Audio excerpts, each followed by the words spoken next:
Nick and I are back from our 4th of July celebrations as we talk about some stuff Goose Island's doing, trips to On Tour and Forbidden Root, and then we get ready for some events happening this weekend. All that and more on this week's episode.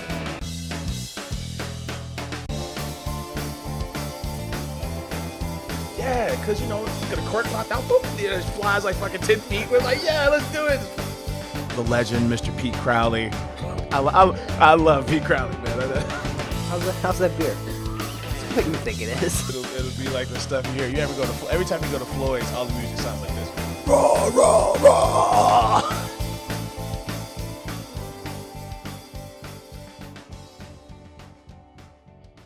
Hey, and welcome to Chicago Beer Pass. I'm Brad Chmielewski. Brad, what's up? I'm Nik White. Yep, it's after 4th of July. Fireworks all gone. All gone, man. Did you did you make it over to Indiana to get your discount fireworks, your legal fireworks? You can't buy them in Illinois. No, I don't roll like that. Okay. I don't go to Indiana. Fair enough. Moving on.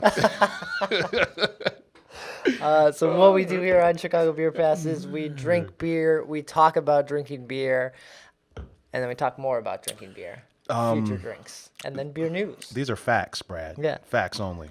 There's always the news. I like the news. The news is fun, especially every week. Everyone's in their own little bubble, gives us a chance to just talk about, the happenings of the day. This week in Chicago beer, that's what this kind of feels like. Yeah. I dig it.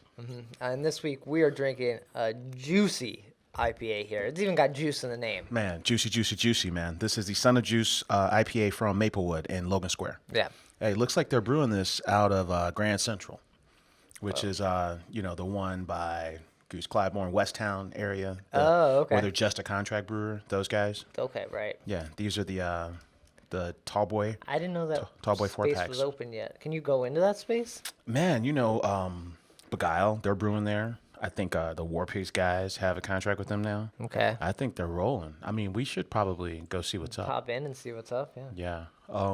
Oh, and they have the date code on the bottom. This was packaged or brewed, probably packaged like 2 weeks ago. That's lovely. Or a week ago. Right? Yeah, that's like last nuts.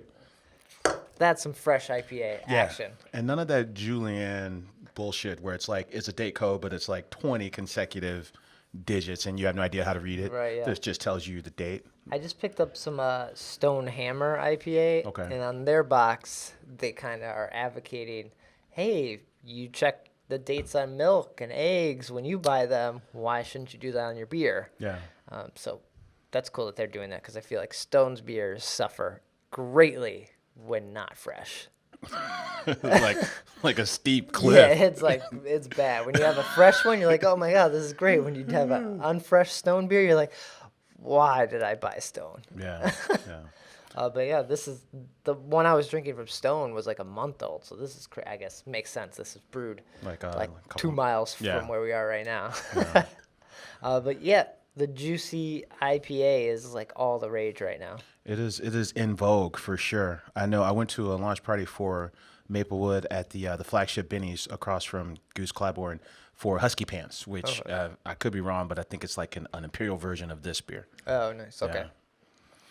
I like that it tells you all these like grains and hops on the side. I was drinking some beers from Ohio recently, and they did the same thing. I kind of like it. Yeah, I like there's it looks like there's 4 different hops listed here, and then like the Forbidden Root and Three Floyds guys when they did a juicy IPA. You can do these things different ways apparently. Like that one in particular had like lactose in it and some fruit added to it. This one looks like Pilsner malt, which is a lighter malt, and then some oats, 2 different types of oats. Jeez. Okay. So there you go. Take that for data. Yeah. So we'll sip on these as we talk about this past week and what we checked out. Right on. So Nick, where did you end up? I know you left here and you went to Goose. Was it? Yeah, for sure. We went down to the mighty Goose Island Beer Company. The only location left now, the production facility. Is Clybourne ever going to open? It was supposed to be open by now. I think it's the summer of sometime this year. So I went to Goose, man. I went to Goose for the they have R&D night there. Yeah. So they have like the the Last Supper style table was maybe like 12 people. And then Mike Siegel, who we've interviewed before, we've had him on the podcast. He's the innovation manager there. Okay. And they just talk about their new releases essentially, right? Every quarter. So the main project they have in flight is called the Cooper's Project. So this is basically their off-season barrel program that they created for that time of the year when it's not Bourbon County season. Okay. Right? They're like, hey, we got all these barrels. Let's make something happen. So this focuses on, the first one was a Scotch ale. And then the second one was a blonde Doppelbock. So they're picking lighter styles and then they're putting them in the barrel sometimes for like half the time of BCS. And sometimes they'll do like these blends where they'll stick it in a barrel for like 4 months and then add fresh beer. Okay. So that's what they're doing here. And these beers are really as limited as Bourbon County is. Right. I mean, right? So, yeah. like, anyone who's listening or watching, Bourbon County is not a limited beer. It just happens to come out in a season. There's a lot of it, and there's that beer like this in the off season that doesn't have the hype right now, or this project. And I'll tell you, man, these the first two we've had are pouring pretty good. I think this blonde Doppelbock in particular was a little bit better for me than the Scotch ale. Scotch ale was a little too dense, a little too rich for me. Yeah, Scotch ales are hit or miss for me. Especially like, on its own, a Scotch ale would be that for me. Mm. And then you stick it in this barrel. And the oak and the wood's there, but it's also sweeter. And I'm like, I can't, this is too much. Yeah. But this Doppelbock, man, this blonde Doppelbock was spot on, I thought. Nice. Yeah, everything you want out of life. In this, right in this there, thing. in that, right there, 9.2%. It was pouring really good. Another favorite one, and there's 6. We'll run through all 6 quickly, but I just want to spotlight the two that I like the most. This Brasserie Blanc, which is their. So they got some. It's a golden ale, first of all. Okay. It's a golden ale, and then they got this orange muscat grape juice from Napa Valley, and then they stuck that in a red wine barrel for 14 months. With like Brettanomyces and another wild ale, a wild yeast. Sorry, yeah. So this was really good. This has brunch written all over it. This has like breakfast. Nice.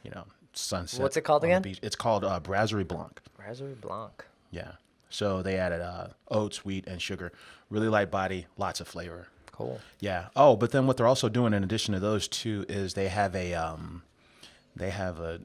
juicy double, surprise, surprise. Okay. And an imperial IPA. So 2 different new IPAs from Goose Island. Well, they own like all the hops in the U.S., so they have to figure out something to do with these hops, right? Exactly. Yeah. So Imperial 49 is an ode to that really big hop farm, Elk Mountain Farms. It sits on the 49th parallel, which is the same parallel that a lot of the hop growing regions in Germany sits on. Oh, okay. So that's got 5 different hops in it. I think that's just a bold, in-your-face American IPA. But then this Juicy Double is a take on what is the in vogue style, the one we're having now, which is a juicy IPA. Yeah. Okay. And did it feel juicy? Did you have it? Yeah. I mean, this wasn't like juice in the way that Microphone or Maplewood would describe juice. Okay. Because so we had Pinball on the show, right? It was the two brothers. Yeah. Pale ale, and they refer to that as a juicy. What? Yeah, that's what it says on the bottle, on the can. And this Juicy Double was in the vein of that, where there's juicy in the name, but that more fruity than juicy, right? Right. Like like that like this has this orange juice, like watered down orange juice kind of vibe going. Right, like it's softer, it's rounded, it's fruit forward, right? Mm-hmm. And then also it's cloudy and it's got like a like a softer mouthfeel too. Yeah, mimosas. Mimosa is a term that comes to mind, Yeah, but these like the Goose Island one and the Two Brothers one didn't really fit that box that we're talking about when we think juicy. Okay. For me. So, yeah. But overall, neat stuff they have coming out here. Yeah, man. I'm really excited about the Cooper project. Mm-hmm. Because like I don't think there's a season for barrel aged. For me, in my life, there's no season for barrel aged beers. Bring it on. Anytime, any day. Yeah, I don't care when it is. Let's do it. So I was excited about that. But yeah, man, shout out to them for nailing these these fooders too, man. They got a fooder project there, and they released the second entry in that. It was an apricot wild ale. Yeah. That was the first entry in that was like this. Ode, I always get this wrong. Ode to The Flemish red ale. Oud Bra? Oud Brewing. Yes, thank you. Yeah, so both of those were fantastic. So, yeah, it's nice to see that they are, they're not resting on their laurels. These are some guys that have come up with, for the past 20 years, come up with some innovative styles. Yeah. Kind of changed the way we as Chicagoans looked at beer, and then they went on to do their nationwide thing. But that hasn't changed, even though, much of what they sell, their top selling beer is the Goose IPA that they make at all the AB plants. Yeah. But they're still putting a lot of effort into what beers they make here and making them fun and making them different. Yeah. Yeah. I got a few other notes about that, but go ahead. Cool. What if for their Bourbon County they came out in cans and the packaging looked like little barrels? How would you feel about that? Like the design on the package looked like a barrel, not the can. It was like wooden, because that would be kind of. But if the package looked like a little barrel, I just picture root beer when you said that. I guess so. I feel like I've seen some root beer. Is that a Barks root beer? Is yeah, that what that looks I feel like Barks root beer did that. Yeah. Bourbon County Stout in cans. I hope they don't do that, man. Because some of my favorite beers, like Hunter, this is like this big milk stout it's like a double milk stout from 18th Street, but it's in this can now, and I'm like, no, we need it. It's like 9%. We need it in a bottle. Kind of have your brain messes with you at that point where you think canned beer, light, easy drinking, and then you have a 10% beer, and you're like, why did I'm so drunk after 3 of these? This doesn't make sense. Or like the Gubna from Oscar Blues. Old Chubb too does that. Old Chubb. Some of these beers, I stick them in a barrel, like tequila barrel aged Gubna. It looks just like this. It's a tall boy, like a 4-pack. It's $19. It's fucking like 11% each. Yeah. But yeah, shout out to Goose Island, man, because on tap they got some different stuff on. Sometimes you go there and it's just like, oh, we got 312 and we got Matilda and this kind of shit.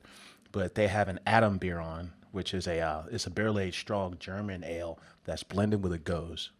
That was really fun. And then they've got something from. So is Adam a style? Yeah.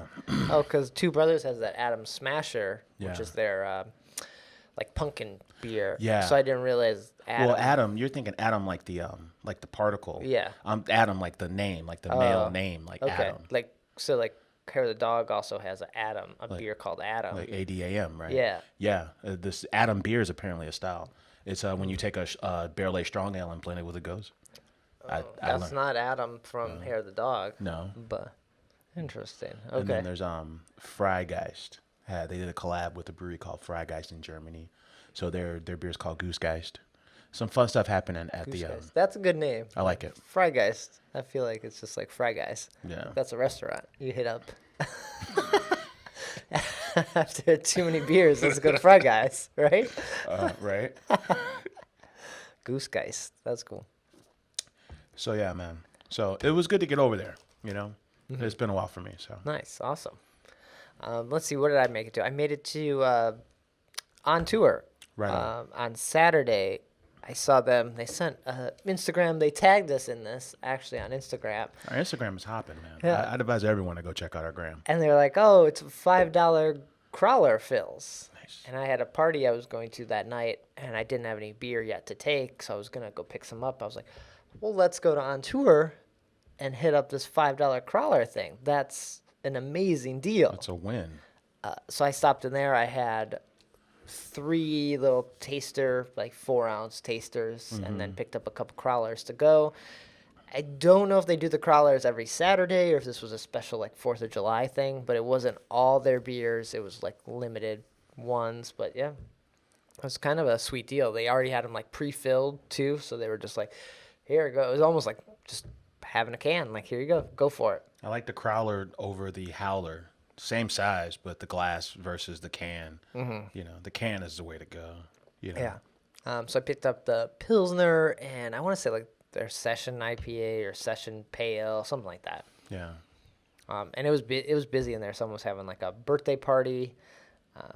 It Yeah, it was happening. On tour, man. Yeah, there was a brewery tour happening, which is funny because I was sitting at the bar, and you can see the tour happen because the brewery's right there, and it's not glass or anything, so you can kind of hear them talking, and it's kind of You bring you bring your own food there, right? They don't have a kitchen, right? right. You couldn't bring your own food, yeah. But I just stopped in really for the beer and for the beer to go.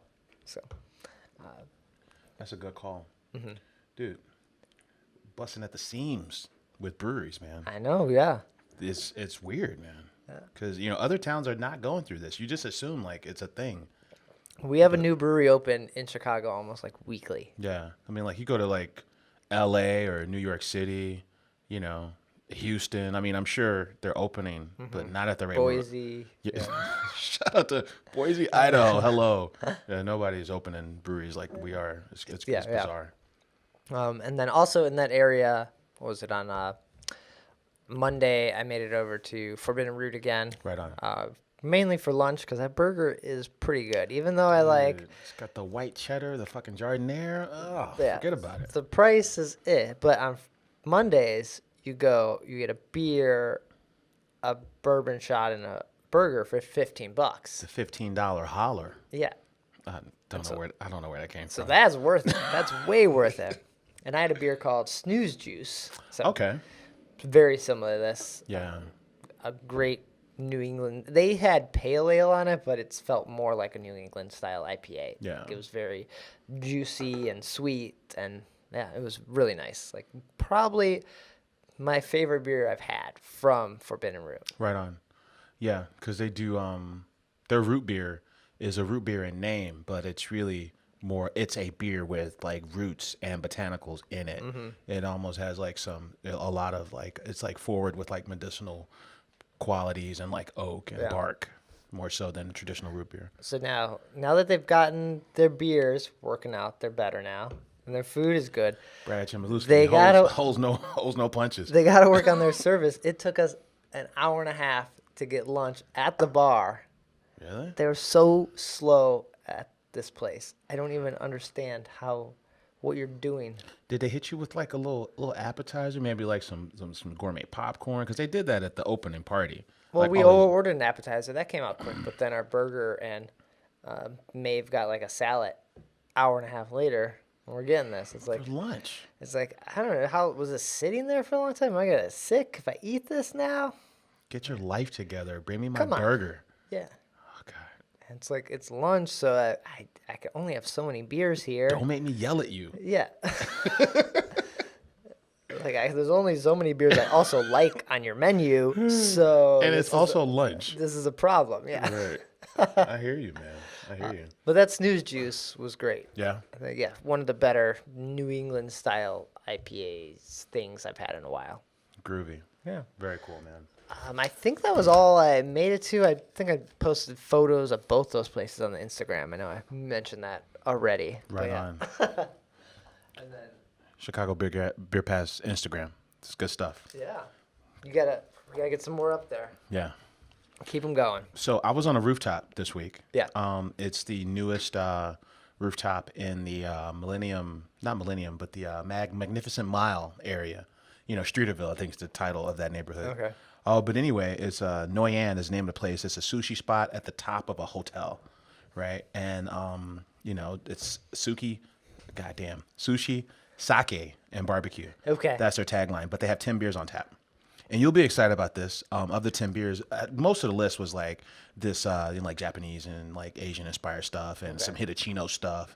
But then Bell's was... Hitachino's so expensive. Dude, and I want to experiment because I like the white ale. I love it a lot. But then I see the other ones and I want to get them. I'm like, I got to fall back. This shit's like $10 each. What the fuck, man? Like, why is this bottle on the shelf for $9? It's a 12-ounce bottle. All right.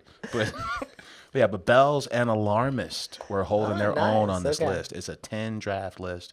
The only 2 American beers were Bell's and Alarmist. Okay. I was like, how about that? That's pretty good. Look at that Garrett Gully getting it done. That's awesome. Did you, anything else you make it to over the weekend? One more thing, man. I just got back from Summerfest. Yeah. Up in Milwaukee. Wisconsin, the home of serial killers and Happy Days. Okay. I think they got better things going on than those two, but okay. Oh, but this is like a Summerfest is like this 2 week party up there. Great taste in Midwest too. Yeah. I think that's the best thing in Milwaukee.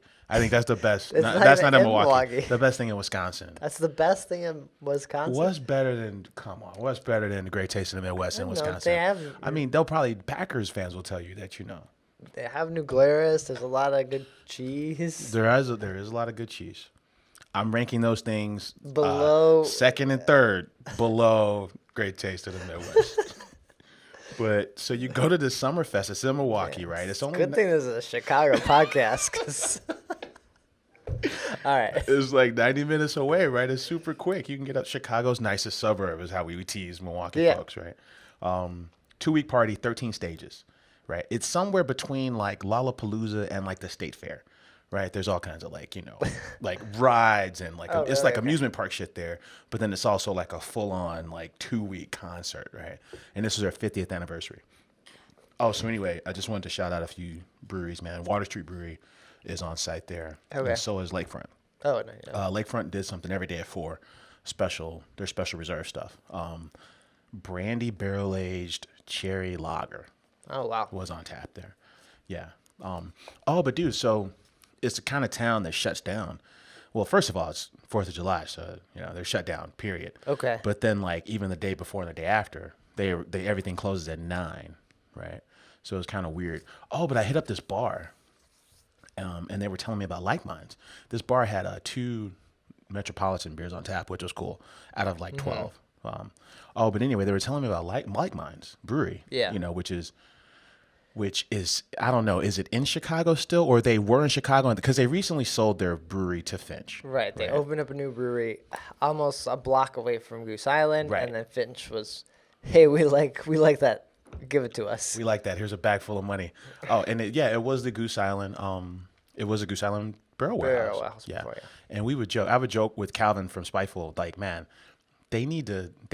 Goose Island needs to buy this space because this is one of the bigger spaces in the whole city for a brewery. They're a barrel warehouse. Yeah. Yeah. So anyway, so they sold the Like Minds. So this guy at this bar is telling me that Like Minds was started in Milwaukee. They wanted to start a brewery because they were just a restaurant and a cocktail bar. And then they started brewing at a different location in Milwaukee. So like, hey, Wisconsin, we want to apply for this brewing license. Yeah. They said, no, wait, you already have a liquor license. You can't have a brewing license. Oh, wow. Why don't you go start your business in Chicago? What? Yeah, that's kind of what this is the story I'm being told. So they're like, all right, fine, we'll go do that. So they get a brewery down here, massive brewery, right? I want to say like either a 15 or 30 barrel system down here in Chicago, right? And it was all because they couldn't do it in Milwaukee. Okay. So then they got the system up, they're ready to rock. And then Finch comes along with the bag full of money. It says, hey, this space is dope, let's buy it. And Like Minds is like, all right, cool, we'll just go back to Milwaukee and start our own thing. So they started a brewery in Milwaukee. But now they could get the license, or is it a different name? Well, here's the thing. So the cocktail and food location that they had died as a result of them not having enough resources to manage the Chicago and Milwaukee locations. Okay. So that location's gone.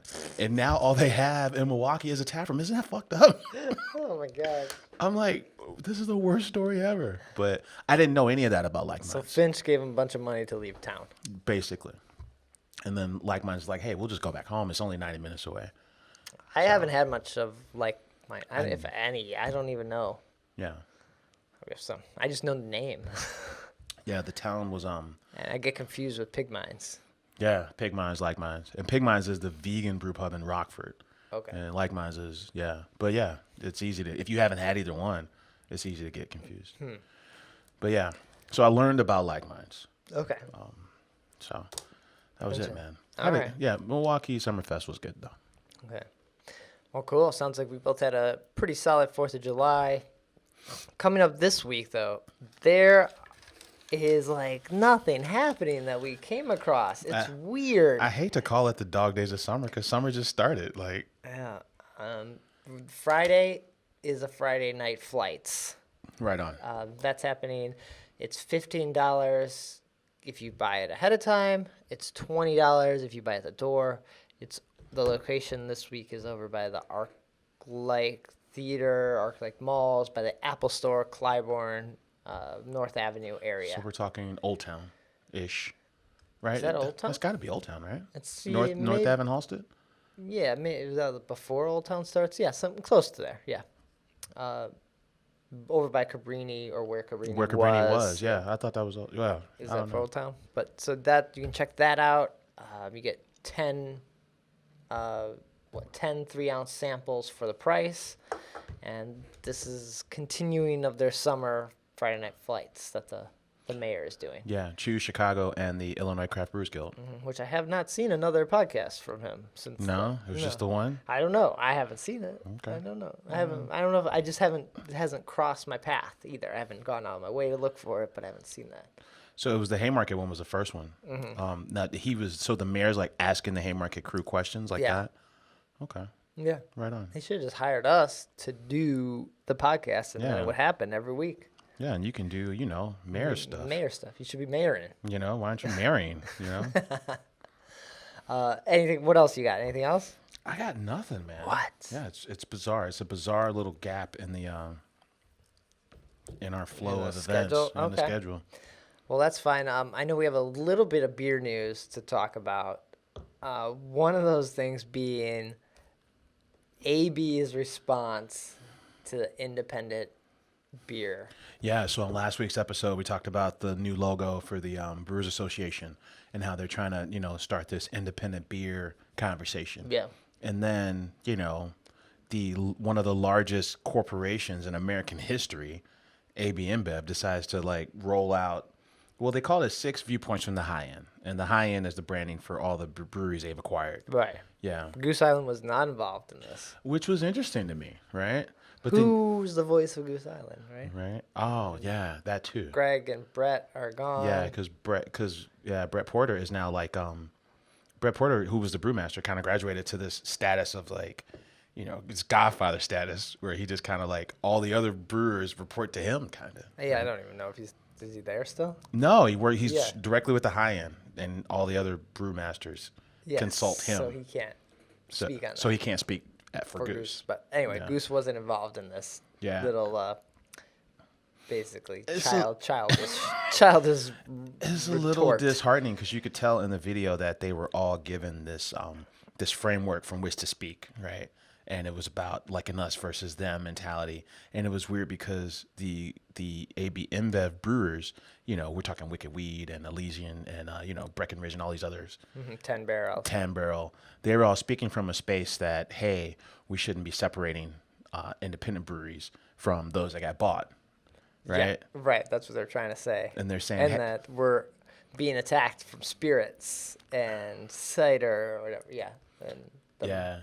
And, I would argue, as, someone who loves, coffee and whiskey, we as craft beer lovers find more in common with, coffee producers and whiskey producers than we do these international corporations that try to limit our options, right? I find more in common with guys that do this thing, these smaller things. Yeah. So... It just felt like, why did you guys respond? You didn't need to say something here. I mean, is it okay? Is it not scared? It showed that they were scared. All right, and and they have a right to be, right? But let's look at this, and let's preface this by we talk about AB and Goose a lot on the show because they're one of the biggest companies in the world. Right, and then they bought our oldest brewery, the city's oldest brewery. So we talk about it a lot, And we know people that work there. We're friends with a lot of folks on the island. So whatever we talk. And a lot of the breweries in Chicago started by people that work there. Exactly right. Goose Island is an important footnote in Chicago beer. Let's just let's preface it by saying that. Oh, but I was gonna say it's borderline ridiculous that they have the money to buy all these breweries, right? Okay, and then. Not only do they buy the breweries and take them out of the craft space, but then when someone criticizes them in the smallest, one of the smallest ways possible, their response is to take out a full editorial op in the Tribune, which they did. Oh, they did? Yeah, the high-end CEO took out this full 5-paragraph, essay. He wrote an essay in the Tribune, and then they come out with this video almost saying, how dare you criticize us? And we're like, No, that's ridiculous. The whole thing's ridiculous. Yeah. The worst person in that video is the Legion guy at the end. He says something along the lines like, "Oh, you know what's not punk rock is to not have the label on it."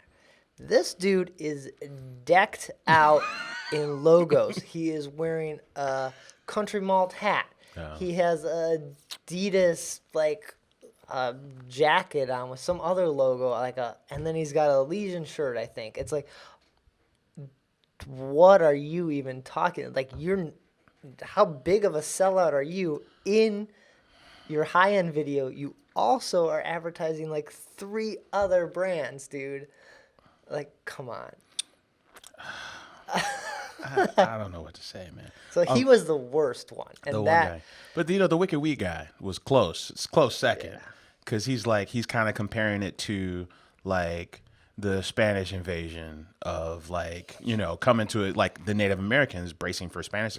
He's kind of saying something like, "Hey, man, wine and spirits is this armada that's coming from the ocean."